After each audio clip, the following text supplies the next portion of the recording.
你知道越南的捕鱼有多疯狂吗？当地渔民利用飞鱼的趋光性进行捕捉飞鱼，只要调节探照灯的阴暗程度，就能将飞鱼赶入巨大的超网内。一次出海就为他们带来了几吨重的飞鱼。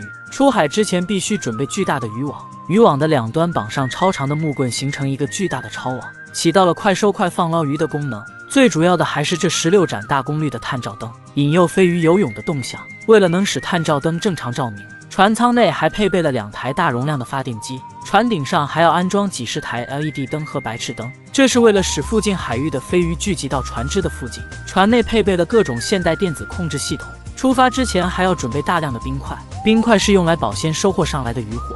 巨大的冰块被粉碎后流入船舱内，每次出海之前都要购买上吨的冰块，还要配备大量的蔬菜和水果，以免身体维生素的丢失。一切准备就绪后，就要调试探照灯的支架，为晚上出海捕鱼做准备。固定好支架绳索后，便开始检查探照灯的灯泡是否能正常亮起，同时将灯罩内的灰尘擦掉。通过支架和绳索能将整个探测灯向前移动。一切准备就绪后，就开着船只驶出港口。此时太阳也开始慢慢下山，来到特定的海域，就开始通过超声波仪器来探测海里的鱼群。一旦探测器探测到鱼群后，就会发出报警声。探测器不仅能探测到海底的鱼群，还能探测到附近海域是否有船只。锁定好鱼群后，船员们会打开探照灯，引诱附近的鱼群靠近。在强烈的灯光照射下，鱼群慢慢的靠近，渔民也开始向海里撒网。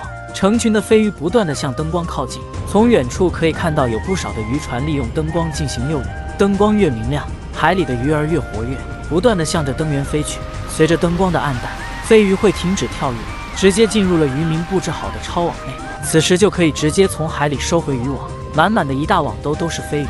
渔民就开始拿着自制的铲子，将网兜里的鱼刨入船舱内。这一网兜至少也有几百斤，鱼儿足够少后，他们便直接将渔网和鱼一同拖入船舱内。银白色的身体和鳞片在灯光的照射下，让人看得眼花缭乱。紧接着继续向海里放下渔网。当渔网放入海里时，灯光便开始慢慢的调亮，成群的鱼儿向着灯源飞去。关掉灯光后就可以直接收网。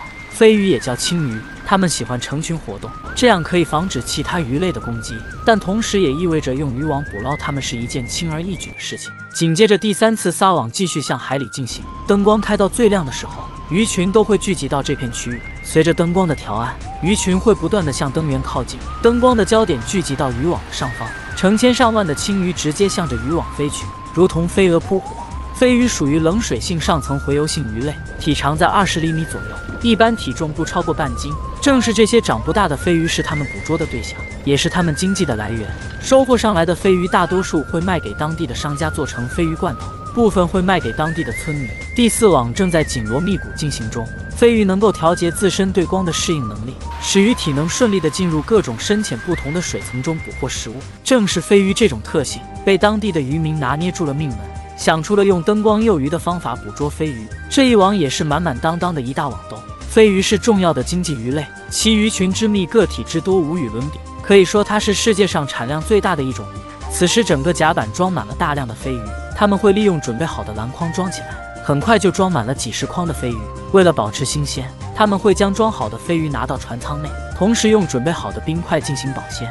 在单独的船舱内存放着大量的碎冰块，摆放好的飞鱼撒上碎冰块来保持新鲜。存放打包好飞鱼后，继续向海里撒网。飞鱼的成群游动是一个十分壮丽的场面，因为飞鱼集群十分利于它们繁衍后代和有效地保护好子民。同时集群又是一种集体行动，大家通力协作，便于觅食。另外集群对于防御敌害也有着积极作用。飞鱼密集成大群，快速游动的线条和闪烁不定的形状，把天敌弄得眼花缭乱，很难把注意力集中在某一条鱼身上。即使天敌冲入鱼群，把密集的队伍冲散，被吃掉的鱼也为数不多。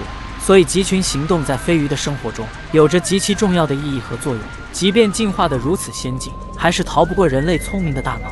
人为财死，鸟为食亡。飞鱼万万也没想到，竟然栽在进化出来的光照灵敏性和集群活动。被捞上来的飞鱼只能抖动自己的身体做出反抗。到了午夜，他们为了补充能量，直接用抓上来的飞鱼填饱肚子。生鱼片和洋葱头放点辣椒酱搅拌均匀，放上蔬菜和鱼肉就可以直接一口闷。吃饱喝足后还要继续开工，灯光的一开一关就能收获满满的一大网兜。整个捕鱼的过程就是耗电，但在巨大的利益面前，这点电费根本不足挂齿。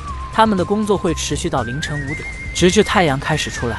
一次出海就为他们带来了10几吨重的渔获，回到岸上就会有收购商前来收购。好了，视频就到这里了，让世界更精彩。